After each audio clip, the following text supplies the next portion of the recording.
ওয়াশিংটনের এক সরকারি শুনানিতে ইরানের সঙ্গে যুদ্ধের বিরোধিতা করায় একজন সাবেক মেরিন সেনাকে টেনে হিঁচড়ে বের করে দিল সেখানকার পুলিশ। বিক্ষোভকারী ব্রায়ান ম্যাকগিনিসকে সরাতে পুলিশের সঙ্গে যোগ দেন মন্টানার রিপাবলিকান সিনেটর টিম শিহিও। গত বুধবার হার্ট সিনেট অফিস বিল্ডিংয়ে সশস্ত্র পরিষেবা উপকমিটির বৈঠক চলাকালে এই নাটকীয় ঘটনা ঘটে। ৪৪ বছর বয়সী ম্যাকগিনিস নর্থ ক্যারোলিনার গ্রিন পার্টি থেকে সিনেট প্রার্থী এবং একজন সাবেক মেরিন সেনা।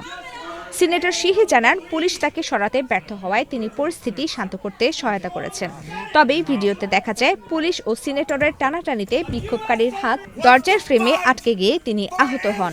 এ সময় ম্যাকগিনিস উচ্চস্বরে ইরান ও ইসরায়েল যুদ্ধের বিরোধিতা করে মার্কিন নীতি নিয়ে প্রশ্ন তোলেন। গ্রেপ্তারের সময় তাকে চিৎকার করে বলতে শোনা যায়, ইসরায়েলের হয়ে কেউ লড়তে চায় না।